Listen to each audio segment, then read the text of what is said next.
Hello friends, তোমাদের সকলকে দা দেবজি চ্যানেলে স্বাগত। আজকে আলোচনা করব ক্লাস 12 থার্ড সেমিস্টার পলিটিক্যাল সায়েন্সের তোমাদের যে দ্বিতীয় অধ্যায়টি আছে আন্তর্জাতিক সংগঠন ও প্রতিষ্ঠানসমূহ।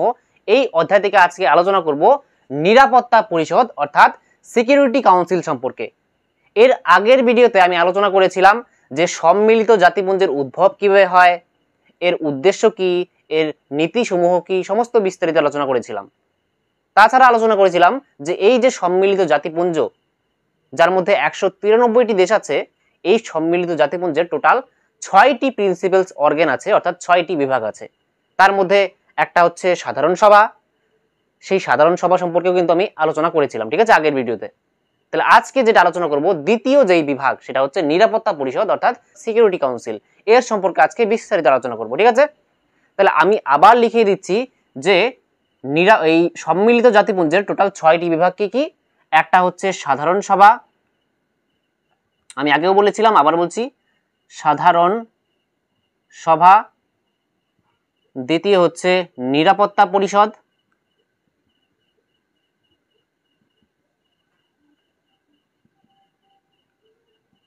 তৃতীয় হচ্ছে অর্থনৈতিক ও সামাজিক পরিষদ।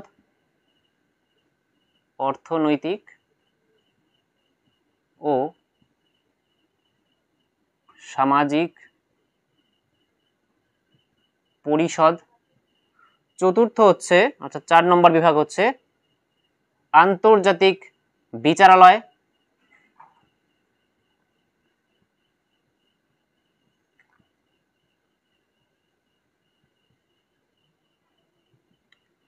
পাঁচ নম্বর বিভাগ হচ্ছে উচি পরিষদ।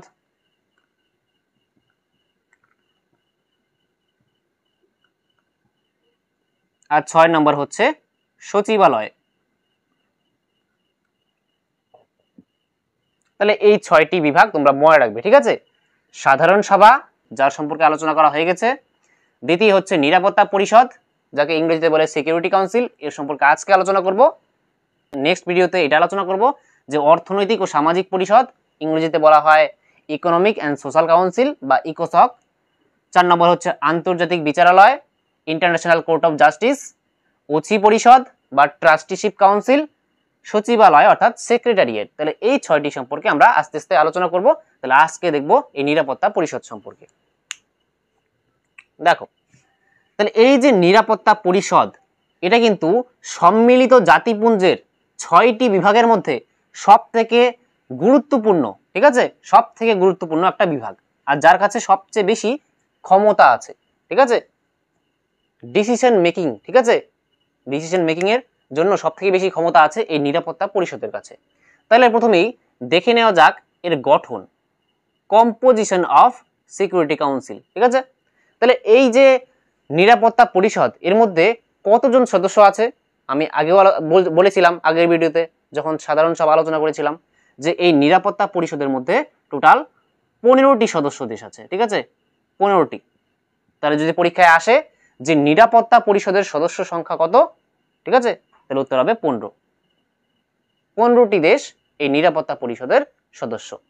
আর এই 15টি সদস্য দেশের মধ্যে মনে রাখবে যে 5টি হচ্ছে স্থায়ী, ঠিক আছে, 5টি হচ্ছে স্থায়ী সদস্য অর্থাৎ পার্মানেন্ট মেম্বার, আর 10টি হচ্ছে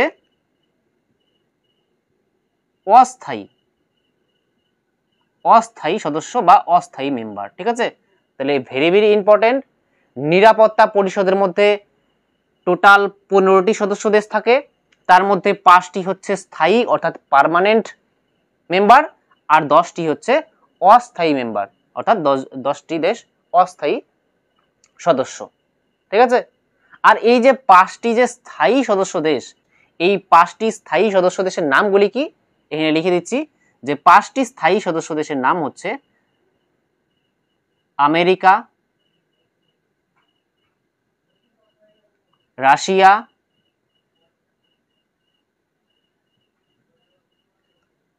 ব্রিটেন, ফ্রান্স, আর হচ্ছে চীন, ঠিক আছে। এই যে রাষ্ট্রগুলি, 5টি রাষ্ট্রের নাম লিখিয়ে দিলাম, এই 5টি রাষ্ট্রের নাম কিন্তু মনে রাখতেই হবে, ঠিক আছে, যে 5টি স্থায়ী সদস্য রাষ্ট্র কোন কি কি নামগুলি মনে রাখবে, যে আমেরিকা, রাশিয়া, ব্রিটেন, ফ্রান্স, চীন, ঠিক আছে, আমেরিকা, রাশিয়া, ব্রিটেন, ফ্রান্স, চীন, এই 5টি সদস্য দেশ হচ্ছে স্থায়ী সদস্য দেশ। এদের কাছে কিন্তু প্রচুর ক্ষমতা, এদের কাছে একটা ক্ষমতা আছে যাকে বলা হয় ভিটো পাওয়ার, ঠিক আছে, ভিটো ক্ষমতা, সেটা আলোচনা করব। আগে দেখো, তাহলে বোঝা গেল যে 5টি স্থায়ী সদস্য দেশের নাম কি, মনে রাখবে এটা, হ্যাঁ, খাতায় নোট করে রাখো তোমরা।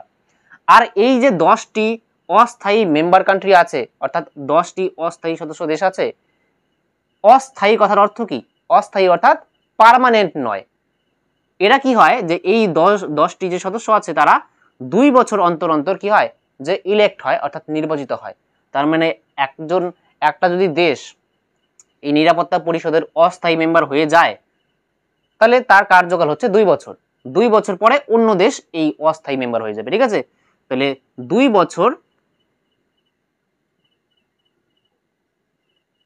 বছর হচ্ছে মেয়াদ, 2 বছরের জন্য নির্বাচিত হয়।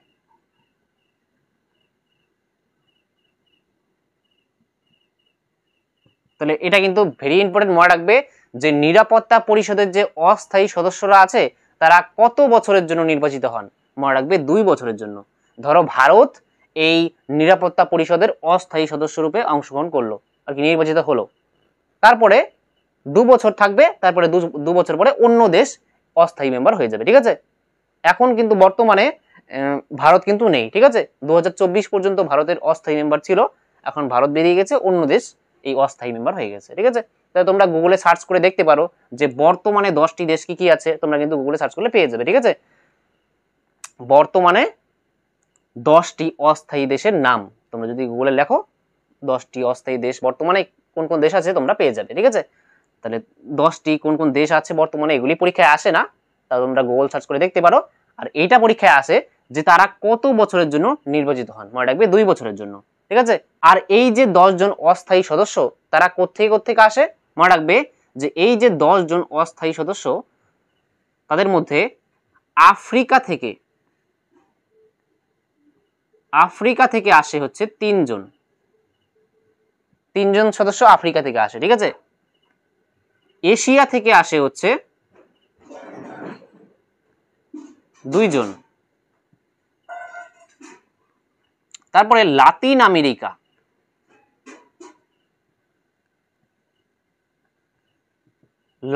আমেরিকা থেকে আসে হচ্ছে 2 জন, আর পশ্চিম ইউরোপ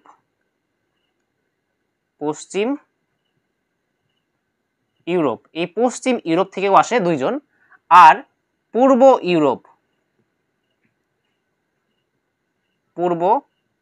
ইউরোপ থেকে আসে হচ্ছে 1 জন, ঠিক আছে। তাহলে এই টোটাল যদি তোমরা যোগ করো, 3 জন, 2 জন, 5 জন, 6, 7, 8, 9, 10, তাহলে এই টোটাল 10 জন হচ্ছে অস্থায়ী সদস্য। 3 জন থাকবে আফ্রিকা থেকে, ঠিক আছে, আফ্রিকা থেকে 3 জনকে থাকতেই হবে, এশিয়া থেকে 2 জনকে থাকতে হবে, লাতিন আমেরিকা থেকে 2 জনকে থাকতে হবে। লাতিন আমেরিকা কোনটা? লাতিন আমেরিকা হচ্ছে যে দক্ষিণ আমেরিকার যে কিছু দেশ আছে, ঠিক আছে, উত্তর আমেরিকা এবং দক্ষিণ আমেরিকার কিছু দেশ, যেমন ব্রাজিল, উরুগুয়ে, প্যারাগুয়ে, ইকুয়েডর, ঠিক আছে, চিলি, কিউবা, ঠিক আছে, এগুলি হচ্ছে লাতিন আমেরিকার কতগুলি দেশ। তাহলে সেই লাতিন আমেরিকার দেশগুলি থেকে 2টি দেশ থেকে আসবে 2 জন সদস্য, পশ্চিম ইউরোপের 2টি দেশ থেকে 2 জন সদস্য থাকবে এই অস্থায়ী সদস্য রূপে, পূর্ব ইউরোপ থেকে একটি দেশ থেকে 1 জন সদস্য আসবে, এমন করে 2 বছর পর পর, ঠিক আছে, আর কি আসতে থাকে এই অস্থায়ী সদস্যরা, নির্বাচিত হয় 2 বছর পর পর, ঠিক আছে। তাহলে এতটুকু তোমরা মনে রাখবে। এখন যেটা তোমরা মনে রাখবে সেটা হচ্ছে যে এই যে নিরাপত্তা পরিষদ, এই নিরাপত্তা পরিষদে সভাপতি থাকে, সেই সভাপতির কার্যকালের সময়টা মনে রাখবে যে এই যে নিরাপত্তা পরিষদ, এই নিরাপত্তা পরিষদে যদি কোনো সভা বসে তাহলে সেই সভাকে পরিচালনা করার জন্য কে থাকে? সভাপতি থাকে, সভাপতি। যেমন আমি যখন পড়েছিলাম সাধারণ সভা অর্থাৎ জেনারেল অ্যাসেম্বলি সম্পর্কে, তখন বলেছিলাম যে সাধারণ সভার যে আর কি সেশন বসে, সাধারণ সভার যে সভা বসে, কোনো মিটিং বসে, তাহলে সেখানের মধ্যে সাধারণ সভার যে সভাপতি তিনি 1 বছরের জন্য নির্বাচিত হন, ঠিক আছে। প্রতি বছর প্রতি বছর সেপ্টেম্বর মাসের তৃতীয় মঙ্গলবার সাধারণ সভার অধিবেশন বসে। ঠিক আছে, তাহলে সেই বছর সেই সময়ই নতুন সভাপতি নিযুক্ত হন, আর তারপর থেকে 1 বছর পর্যন্ত, ঠিক আছে, সেই সভাপতি আর কি সভা পরিচালনা করেন। ঠিক আছে, সাধারণ সভার ক্ষেত্রে। কিন্তু নিরাপত্তা পরিষদে কিন্তু 1 বছর না, নিরাপত্তা পরিষদের মধ্যে প্রতি মাসে কিন্তু আর কি সভাপতি চেঞ্জ হয়। বোঝা গেল? তাহলে এই যে নিরাপত্তা পরিষদের মধ্যে 15টি সদস্য দেশ আছে, তাহলে এর মধ্যে চেঞ্জ হতে থাকে। 1 মাস পর পর কেউ একজন সভাপতি হলো, তারপরের মাসে অন্যজন সভাপতি হলো, তারপরের মাসে অন্যজন সভাপতি হলো। ঠিক আছে, তাহলে যদি পরীক্ষায় আসে যে নিরাপত্তা পরিষদের যে সভাপতি তার কার্যকালের সময় কত, মনে রাখবে যে নিরাপত্তা পরিষদের যে সভাপতি যিনি সভা পরিচালনা করেন তার কার্যকালের মেয়াদ হচ্ছে 1 মাস। 1 মাস কার্যকালের মেয়াদ,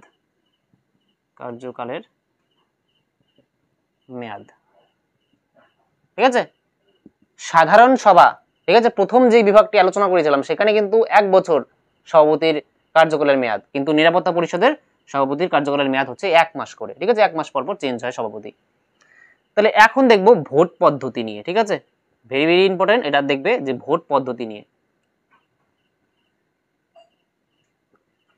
দেখো এখানে ভোট পদ্ধতি দেখতে গেলে আগে তোমাদেরকে একটা কথা বলে নিই যে ভিটো, ঠিক আছে, ভিটো পাওয়ার, ঠিক আছে, বা ভিটো ক্ষমতা কি, ভেরি ভেরি ইম্পর্টেন্ট, এটা কিন্তু মনে রাখবে। ঠিক আছে, যে ভিটো বা ইংরেজিতে বললে ভেটো বা ভেটো ক্ষমতা, এই যে ভেটো ক্ষমতা এটা কাদের আছে মনে রাখবে, এই যে ভেটো ক্ষমতা এটা P5, ঠিক আছে, অর্থাৎ পার্মানেন্ট 5 যাকে বলা হয়। এই স্থায়ী যে 5 জন সদস্য আছে, এই 5টি স্থায়ী সদস্য দেশ কারা কারা, আমেরিকা, রাশিয়া, ব্রিটেন, ফ্রান্স, চীন, এই 5টি দেশকে কিন্তু কি বলা হয় যে P5ও বলা হয়, অর্থাৎ পার্মানেন্ট 5, পার্মানেন্ট মানে স্থায়ী সদস্য যাকে বলা হয়, P5 বলা হয়। আর কি নামে ডাকা হয়, পঞ্চপ্রধান এই নামেও আমরা জানি। ঠিক আছে, তাহলে পঞ্চপ্রধান বা স্থায়ী সদস্য বা P5 নামে আমরা জানি। তাহলে এই যে ভেটো ক্ষমতা এটা কাদের আছে মনে রাখবে, এটা P5 যে কান্ট্রি আছে অর্থাৎ স্থায়ী সদস্য, নিরাপত্তা পরিষদের স্থায়ী যে 5টি সদস্য দেশ আছে তাদের আছে এই ভেটো ক্ষমতা মনে রাখবে, বা ভেটো পাওয়ার। আর এই ভেটো পাওয়ারটা কি, এটা হচ্ছে অসম্মতিসূচক ভোটদানের ক্ষমতা। তাহলে ভেটো পাওয়ার কি, এটা হচ্ছে অসম্মতিসূচক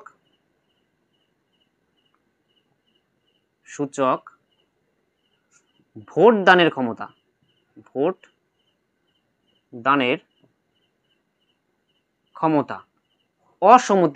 অসম্মতিসূচক ভোটদানের ক্ষমতা অর্থাৎ নেগেটিভ ভোট। ঠিক আছে, নেগেটিভ ভোটদানের যে ক্ষমতা সেটাই হচ্ছে কি, সেটাই হচ্ছে ভেটো ক্ষমতা। ধরো নিরাপত্তা পরিষদের মধ্যে কোনো একটা প্রস্তাব উত্থাপিত হলো, কিন্তু সেই প্রস্তাবটা এই 5টি দেশের মধ্যে একটি দেশ চায় না যে সেই প্রস্তাবটার মধ্যে আলোচনা হোক, তাহলে একটি দেশ যদি এই 5টি দেশের মধ্যে একটি দেশও যদি না করে দেয়, অর্থাৎ ধরো আমেরিকা ভেটো প্রয়োগ করে দিল যে না এই প্রস্তাবে আমরা আর কি নেগেটিভ ভোট করে দিল যে এই প্রস্তাবের উপর আলোচনাই হবে না, তাহলে সেই প্রস্তাবের উপর আলোচনাই হবে না। ঠিক আছে, অসম্মতিসূচক ভোট মানে আর কি না সূচক, যে সেই কান্ট্রি চায় না যে এর উপরে আলোচনা হোক। বোঝা গেল? ধরো যেমন একটা উদাহরণ দিলে বোঝা যাবে, যেমন রাশিয়া আর ইউক্রেনের যুদ্ধ চলছিল, তাহলে আমেরিকা কি করেছিল যে এই যে যুদ্ধের বিষয়ে নিরাপত্তা পরিষদের মধ্যে এর প্রস্তাব উঠিয়েছিল যাতে রাশিয়ার সমালোচনা করা যায়, কিন্তু রাশিয়া তো এই নিরাপত্তা পরিষদের একটা স্থায়ী সদস্য, তাহলে সে কি করলো, সে ভেটো ক্ষমতা প্রয়োগ করে সেই প্রস্তাবের উপর আলোচনাই করতে চাচ্ছিল না, ভেটো ক্ষমতা প্রয়োগ করে সেটাকে বাতিল করে দিল। ঠিক আছে, অর্থাৎ অসম্মতিসূচক ভোটদান করেছিল। তাহলে এটা হচ্ছে ভেটো ক্ষমতা, খুব গুরুত্বপূর্ণ, খুব পাওয়ারফুল। ঠিক আছে, সম্মিলিত জাতিপুঞ্জের 193টা দেশ আছে, তার মধ্যে নিরাপত্তা পরিষদের মধ্যে যে 15টি দেশ আছে তার মধ্যে স্থায়ী যে 5টি দেশ আছে তার কাছে এই ক্ষমতাটা আছে, এটা মনে রাখবে। তাহলে এবার ভোট পদ্ধতির মধ্যে দেখো যে এখানের মধ্যে দুটি বিষয় হয়, একটা হচ্ছে পদ্ধতিগত বিষয় পদ্ধতিগত বিষয়, আরেকটা হয় মূল বিষয়। মূল বিষয়, ঠিক আছে। পদ্ধতিগত বিষয় একে ইংরেজিতে বললে প্রসিডিউরাল ম্যাটার্স, আর মূল বিষয় অর্থাৎ সাবস্টেন্টিভ ম্যাটার্স, ঠিক আছে। একটা হচ্ছে প্রসিডিউরাল ম্যাটার্স, একটা হচ্ছে সাবস্টেন্টিভ ম্যাটার্স। তাহলে এই যে পদ্ধতিগত বিষয় আছে, এই পদ্ধতিগত বিষয়ে যেগুলি আছে সেগুলির উপর যদি প্রস্তাবের উপর ভোট দিতে হয়, সেটা যদি পাশ করতে হয় এমন কোনো বিষয় যেটা পদ্ধতিগত বিষয়, সেখানে কিন্তু 9টি ভোট চাই। 15টি দেশের মধ্যে 9টি দেশ যদি এখানে ভোট দিয়ে দেয় তাহলে পদ্ধতিগত বিষয়ের যে ম্যাটারগুলি, প্রস্তাবগুলি, সেগুলি পাশ হয়ে যাবে, ঠিক আছে। আর মূল বিষয় বলতে আন্তর্জাতিক ক্ষেত্রে যদি পৃথিবীর মধ্যে যদি শান্তি নিরাপত্তা বজায় রাখার জন্য এমন কোনো প্রস্তাব গৃহীত হয়, ঠিক আছে, গুরুত্বপূর্ণ যে বিষয়গুলি মূল বিষয়, তাহলে সেটা উত্থাপনের পরে ভোট যে প্রয়োজন হবে, সেটা প্রয়োজন হবে 5+4। 5+4 মানে এই 5টি হচ্ছে স্থায়ী সদস্য দেশ, ঠিক আছে। মূল বিষয়ের ক্ষেত্রে 5টি স্থায়ী সদস্যের মধ্যে আমেরিকা, রাশিয়া, ব্রিটেন, ফ্রান্স, চীন, এই 5টিরই সমর্থন অর্থাৎ 5টিরই ভোট দরকার। যদি 5জন স্থায়ী মেম্বার ভোট না দেয়, একটিও যদি না করে দেয়, তাহলে সেটা কিন্তু পাশই হবে না প্রস্তাবটা, বোঝা গেল। তাহলে পদ্ধতিগত বিষয়ের ক্ষেত্রে 9টি রাষ্ট্র শুধুমাত্র ভোট দিলেই হয়ে গেল, কিন্তু মূল বিষয়ের ক্ষেত্রে 5টি যে স্থায়ী দেশ আছে তাদের 5জনেরই সম্মতি প্রয়োজন, ঠিক আছে। 5জনের মধ্যে যদি একজন অসম্মতি প্রদান করে তাহলে কিন্তু হবে না। 5জন স্থায়ী সদস্যের মধ্যে 5জনেরই মতামত কি সমর্থন চাই, তাছাড়া আর যে বাকি 10জন অস্থায়ী আছে তাদের মধ্যে থেকে 4জন হলেই হয়ে যাবে। 4জনের ভোট হলে আর কি সেই প্রস্তাবটা গৃহীত হয়ে যাবে, বোঝা গেল। তাহলে এই যে দুটি বিষয় এটা মনে রাখবে, একটা পদ্ধতিগত বিষয়, একটা মূল বিষয়। মূল বিষয়ের ক্ষেত্রে 5জন স্থায়ী সদস্য প্লাস 4জন, এই 9টি ভোট দিলেই পাস হয়ে যাবে। আর পদ্ধতি বিষয়ের ক্ষেত্রে 9টি। তাহলে যদি পরীক্ষায় আসে যে নিরাপত্তা পরিষদের মধ্যে কত ভোটে আর কি কোনো বিষয় গৃহীত হয়, তাহলে মনে রাখবে 9টি ভোট, মিনিমাম 9টি ভোট তো লাগবেই, এটা মনে রাখবে। আর মূল বিষয়ের ক্ষেত্রে 5জন স্থায়ী সদস্যের ভোটও দরকার। তাহলে এই হয়ে গেল ভোট পদ্ধতি। এখন দেখব যে এই যে নিরাপত্তা পরিষদ এর কার্যাবলী কি কি কাজ করে থাকে। সম্মিলিত জাতিপুঞ্জের প্রধান কাজ কি, যে বিশ্বের মধ্যে শান্তি ও নিরাপত্তা বজায় রাখা, ঠিক আছে। তাহলে এরও কাজ, এই নিরাপত্তা পরিষদেরও কাজ যে বিশ্বের মধ্যে শান্তি এবং নিরাপত্তা বজায় রাখা। তাছাড়া আর কি কি কাজ আছে আমি এখানে লিখে দিচ্ছি, তারপরে এক এক করে আলোচনা করছি, ঠিক আছে। তাহলে তোমরা এগুলি কিন্তু নোট করে রাখো, ভেরি ভেরি ইম্পর্টেন্ট এগুলি সবগুলি। তাহলে এগুলি মুছে দিচ্ছি, তারপরে আমি এর কার্যাবলী আলোচনা করছি। এখন দেখো যে এই নিরাপত্তা পরিষদের কার্যাবলী, ঠিক আছে, কি কি কাজ করে থাকে এই নিরাপত্তা পরিষদ। টোটাল 4টি কার্যাবলী আমি আলোচনা করব, ঠিক আছে। দেখো প্রথম কার্যাবলী হচ্ছে যে আন্তর্জাতিক শান্তি ও নিরাপত্তা সংক্রান্ত কাজ। দেখো আমরা যেই সংগঠনটি সম্পর্কে আলোচনা করছি যে সম্মিলিত জাতিপুঞ্জ, এই সম্মিলিত জাতিপুঞ্জ গঠিত হয় 24শে অক্টোবর 1945 সালে। তাহলে কিসের জন্য গঠিত হয়, যাতে দ্বিতীয় বিশ্বযুদ্ধের পরে আর কোনো বিশ্বের মধ্যে যুদ্ধ না বাধে, তৃতীয় বিশ্বযুদ্ধ না হয়, ঠিক আছে। বিশ্বের মধ্যে যাতে ধ্বংস অশান্তির না সৃষ্টি হয়, বিশ্বের মধ্যে যাতে শান্তি এবং নিরাপত্তা বজায় থাকে, তার জন্যই এই সম্মিলিত জাতিপুঞ্জ অর্থাৎ ইউনাইটেড নেশন এই সংগঠনটি গঠিত হয়েছিল। তাহলে এর মধ্যে এই যে নিরাপত্তা পরিষদ, তার কাজও একই, যে আন্তর্জাতিক যে শান্তি ও নিরাপত্তা সংক্রান্ত কাজ, আন্তর্জাতিক ক্ষেত্রে অর্থাৎ পৃথিবীর মধ্যে শান্তি বজায় রাখা, নিরাপত্তা বজায় রাখা, এটা হচ্ছে তার প্রধান কাজ। দেখো দুটি উপায়ে এই যে নিরাপত্তা পরিষদ দুটি উপায়ে পৃথিবীতে শান্তি বা নিরাপত্তা সংক্রান্ত কাজ করে থাকে। সেই দুটি উপায় কি কি দেখো, একটা হচ্ছে শান্তিপূর্ণ উপায়ে বিরোধের মীমাংসা। ধরো কোথাও বিবাদ বাঁধলো, কোথাও যুদ্ধ বাঁধলো, তারপরে এই যে নিরাপত্তা পরিষদ কিভাবে বিশ্বের মধ্যে শান্তি স্থাপন করবে, যে শান্তিপূর্ণ উপায়ে, যে দুটি দেশ যদি যুদ্ধ বাঁধেও তাদের মধ্যে টেবিল টকের মাধ্যমে, আলাপ আলোচনার মাধ্যমে তারা আর কি বিরোধের মীমাংসা করবে। যদি সেই দুটি দেশ নিরাপত্তা পরিষদের এই নির্দেশ না মান্য করে, যে তারা শান্তিপূর্ণ উপায়ে বিরোধের মীমাংসা না করে তারা যুদ্ধ করেই যাচ্ছে, পৃথিবীর মধ্যে একটা অশান্তির সৃষ্টি হচ্ছে, তখন কি করা হবে, যে তখন এই নিরাপত্তা পরিষদ নিবর্তনমূলক ও শাস্তিমূলক ব্যবস্থা গ্রহণ করতে পারে। বোঝা গেল? তাহলে প্রথমে তো বলে দেবে নিরাপত্তা পরিষদ যে তোমরা আলাপ আলোচনার মাধ্যমে, টেবিল টকের মাধ্যমে শান্তিপূর্ণ উপায়ে তোমরা কি করো, যে বিরোধের মীমাংসা করো, আর পৃথিবীর মধ্যে শান্তিপূর্ণ একটা সহাবস্থান, পৃথিবীর মধ্যে শান্তিপূর্ণ সহাবস্থানে থাকো। আর যদি না থাকো, নির্দেশ না শুনো, তাহলে কি করতে পারে নিরাপত্তা পরিষদ, যে নিবর্তনমূলক অর্থাৎ শাস্তিমূলক ব্যবস্থা গ্রহণ করতে পারে। শাস্তিমূলক ব্যবস্থা কি হবে, যে যেই রাষ্ট্র শান্তি ভঙ্গ করবে তার সঙ্গে অর্থনৈতিক বলো, বাণিজ্যিক বলো, আর কি সম্পর্ক কাট করা হবে, রাজনৈতিক সম্পর্ক, কূটনৈতিক সম্পর্ক, সমস্ত কিছু কাট করা হবে। ঠিক আছে, তার সঙ্গে কোনো সম্পর্ক রাখা চলবে না। আর এই যে নিরাপত্তা পরিষদ যা সিদ্ধান্ত গ্রহণ করবে সেটা সম্মিলিত জাতিপুঞ্জের যে বাকি দেশগুলি আছে 193টি দেশ, তারা সেটা মান্য করবে। তাহলে সেই দেশের সঙ্গে কোনো সম্পর্ক যদি স্থাপন না করে, তাহলে কিন্তু সেই দেশের উন্নতি কখনোই সম্ভব নয়। তাহলে শাস্তিমূলক ব্যবস্থাও গ্রহণ করতে পারে এই নিরাপত্তা পরিষদ, তার কাছে এতটা ক্ষমতা আছে। ঠিক আছে, নেক্সট কাজ হচ্ছে যে নিয়োগ সংক্রান্ত কাজ। নিরাপত্তা পরিষদ এখন কাকে কাকে নিয়োগ করে? মহাসচিব যে আছে না, সম্মিলিত জাতিপুঞ্জের যে 6টি বিভাগ আছে, তার 6টি বিভাগের মধ্যে সবার লাস্টে যে বিভাগটি আমি লিখিয়ে দিয়েছিলাম সচিবালয়, এই সচিবালয়ের যে হেড অর্থাৎ প্রশাসনিক প্রধান, তিনি হচ্ছেন সেক্রেটারি জেনারেল বা বাংলায় বললে মহাসচিব। তিনি হচ্ছে প্রশাসনিক প্রধান। তাহলে তিনি বর্তমানে আছেন, তার নাম হচ্ছে অ্যান্তোনিও গুতেরেজ। তাহলে তিনি কিভাবে নিযুক্ত হন, মহাসচিব কিভাবে নিযুক্ত হন? এই নিরাপত্তা পরিষদের সুপারিশে সাধারণ সভা কর্তৃক নিযুক্ত হন। তাহলে এই যে নিরাপত্তা পরিষদ, এর সুপারিশ করবে প্রথমে যে একে কি করা হোক, যে নিরাপত্তা পরিষদের বলতে কি মহাসচিব করা হোক সম্মিলিত জাতিপুঞ্জের। তারপরে সেটা সাধারণ সভার আর কি ভোটের দ্বারা তারপরে তিনি নির্বাচিত হন। তাহলে এই যে মহাসচিবকে নিয়োগ, মহাসচিব তাকে নিয়োগের ক্ষেত্রে এই নিরাপত্তা পরিষদের ভূমিকা আছে। তাছাড়াও আরেকটি বিভাগ যে আলোচনা করেছিলাম, সাধারণ সভা, নিরাপত্তা পরিষদ, অর্থনৈতিক ও সামাজিক পরিষদ, আর 4 নম্বর যে বিভাগটা সেটা হচ্ছে আন্তর্জাতিক আদালত অর্থাৎ ইন্টারন্যাশনাল কোর্ট অফ জাস্টিস। এখানে কিন্তু টোটাল 15 জন জাজ থাকে, 15 জন বিচারপতি থাকে। তাহলে সেই যে আন্তর্জাতিক আদালতের যে বিচারপতি, আন্তর্জাতিক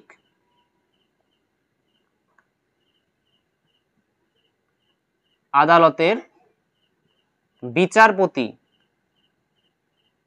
ঠিক আছে, আন্তর্জাতিক আদালতে কতজন বিচারপতি থাকে? 15 জন বিচারপতি থাকে, মনে রাখবে। ঠিক আছে, 15 জন। তাহলে সেই 15 জনকে যে নিয়োগ করা হয়, সেই ক্ষেত্রেও কিন্তু এই নিরাপত্তা পরিষদের ভূমিকা আছে। ঠিক আছে, তাহলে মনে রাখবে যে নিরাপত্তা পরিষদ মহাসচিবকে নিয়োগের ক্ষেত্রে এবং আন্তর্জাতিক আদালতের যে বিচারপতি আছে তাদেরকে নিয়োগের ক্ষেত্রে কি করে, যে সুপারিশ করে, সুপারিশ। ঠিক আছে, নিরাপত্তা পরিষদের সুপারিশে মহাসচিব, আন্তর্জাতিক আদালতের বিচারপতিরা সাধারণ সভা কর্তৃক নিয়োগ হয়। ঠিক আছে, প্রথমে তো সুপারিশ করে দিল নিরাপত্তা পরিষদ যে কে কে আর কি নিয়োগ করা হোক, তারপরে সাধারণ সভাতেও সবার ভোটের দ্বারা আর কি তারপরে নিয়োগ হন। নেক্সট কাজ হচ্ছে ওসি সংক্রান্ত কাজ। ওসি সংক্রান্ত কাজ আমরা যখন ওসি পরিষদ আলোচনা করব, ট্রাস্টিশিপ কাউন্সিল আর একটা যে বিভাগ আছে, তখন কিন্তু আরো বিস্তারিত আলোচনা করব। এখন শুধু জেনে রাখো যে ওসি অঞ্চল আছে অনেক, যেখানে সরকার নিজেরা আর কি সেই রাষ্ট্রকে চালাতে পারছে না, তখন সেটা সেই দায়িত্ব এই যে নিরাপত্তা পরিষদের সদস্যরা গ্রহণ করে। ঠিক আছে, তাহলে নিরাপত্তা পরিষদ সেই ওসি অঞ্চলকে পরিদর্শন করে, দেখাশোনা করে আর কি। তাহলে সেটা একটা কাজ। নেক্সট হচ্ছে সনদ সংশোধন। সনদ কি? সনদ হচ্ছে সম্মিলিত জাতিপুঞ্জের সংবিধানের নাম। সম্মিলিত জাতিপুঞ্জের যে সংবিধান, তার নাম কি? সনদ। তাহলে সেই সনদকে যদি সংশোধন করতে হয়, সনদের মধ্যে কি আছে? সনদের মধ্যে অনেক আইন কানুন আছে, অর্থাৎ নিয়ম কানুন আছে যে কিভাবে সম্মিলিত জাতিপুঞ্জের প্রত্যেকটা বিভাগ কাজ করবে। তাহলে সেই বিষয়ে যদি কোনো সংশোধন করতে হয়, তাহলে এই যে নিরাপত্তা পরিষদের মধ্যে যে 5টি স্থায়ী সদস্য দেশ আছে, আমেরিকা, রাশিয়া, ফ্রান্স, চীন, ব্রিটেন, এই 5টি দেশেরই সম্মতি প্রয়োজন। যদি কোনো আইন কানুনে চেঞ্জ করতে হয়, অর্থাৎ সম্মিলিত জাতিপুঞ্জের যে সনদ আছে সেখানে চেঞ্জ করতে হয়, তাহলে কিন্তু এই 5 জন স্থায়ী সদস্যের সম্মতি তো প্রয়োজনই, প্রত্যেকের প্রয়োজন। প্লাস সম্মিলিত এই নিরাপত্তা পরিষদের মধ্যে যে আরো যে 10 জন সদস্য আছে অস্থায়ী, তাদের মধ্যে আরো 4 জন হলেই হয়ে যাবে। প্লাস মোট কথা 9 জনের সম্মতি তো প্রয়োজন হবেই। 9 জনের মধ্যে 5 জন স্থায়ী থাকতেই হবে, আর প্লাস 4 জন অস্থায়ীর মধ্যে থেকে। তাহলে এই 9 জন প্রথমে এখানের মধ্যে নিরাপত্তা পরিষদের মধ্যে গৃহীত হলো যে সনদকে চেঞ্জ করা হবে। তাহলে প্রথমে 5 জন স্থায়ী সদস্য এবং 4 জন অস্থায়ী সদস্য ধরো ভোট দিয়ে দিল যে সংবিধানে সম্মিলিত জাতিপুঞ্জের যে সংবিধান আছে সনদ, তাকে চেঞ্জ করা হোক বা সংশোধন করা হোক। তারপরে সেটা সাধারণ সভাতে যাবে। সাধারণ সভা কোনটা? যে প্রথম যে বিভাগটা আলোচনা করেছিলাম, জেনারেল অ্যাসেম্বলি অর্থাৎ সাধারণ সভা। সেখানে 193টি দেশ আছে, সাধারণ সভার সদস্য সংখ্যা হচ্ছে 193। তাহলে এই যে ভোট দেওয়ার পরে নিরাপত্তা পরিষদ থেকে সেটা সাধারণ সভায় যাবে প্রস্তাবটা। তারপরে সাধারণ সভার 2/3, ঠিক আছে, সাধারণ সভার উপস্থিত সদস্যের 2/3 অর্থাৎ 2/3 সদস্যের ভোটের দ্বারা সংবিধান সংশোধন হবে। এখন দেখো যে এই নিরাপত্তা পরিষদের দুর্বলতা আলোচনা করব, ঠিক আছে। দুটি দুর্বলতা দেখো। ফার্স্ট হচ্ছে স্থায়ী সদস্যদের বিশেষ অধিকার নীতি বিরোধী। স্থায়ী সদস্যদের যে বিশেষ অধিকার, সেই বিশেষ অধিকারটা কি? সেই বিশেষ অধিকারটা হচ্ছে ভেটো পাওয়ার, ঠিক আছে, অর্থাৎ ভিটো যে ক্ষমতা আছে না, সেটার কথা বলা হচ্ছে এখানে, ভেটো ক্ষমতা। তাহলে এই যে বিশেষ অধিকারটা আছে, সেই বিশেষ অধিকার নীতি বিরোধী। নীতি বিরোধী মানে আমি যখন ফার্স্ট ক্লাস সম্মিলিত জাতিপুঞ্জ সম্পর্কে পড়াচ্ছিলাম, সেখানে আলোচনা করেছিলাম যে সম্মিলিত জাতিপুঞ্জের যে 2 নং ধারা আছে, সেই 2 নং ধারার মধ্যে টোটাল 60টি কি আছে, যে নীতি আছে।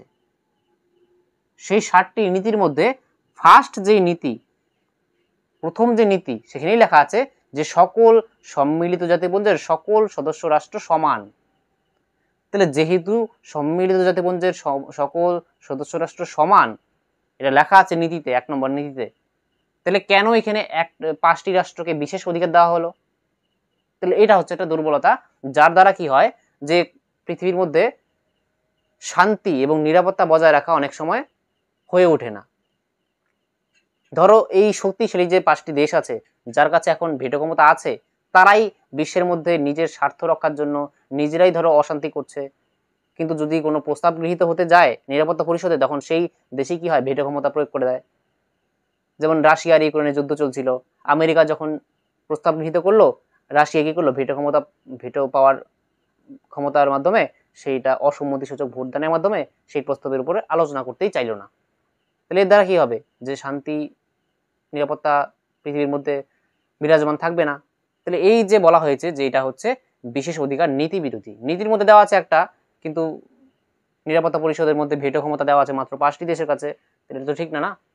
তাহলে এটাই বলা হয়েছে। আর বর্তমানে ভারতও যাতে একটা পার্মানেন্ট সিট পায়, তার জন্যও কথা চলছে, ঠিক আছে, ভারতও যাতে একটা স্থায়ী সদস্য হয়ে যায়, তাহলে এটার কথা চলছে। নেক্সট দেখো, নেক্সট দুর্বলতা হচ্ছে যে স্থায়ী সৈন্যবাহিনী নেই।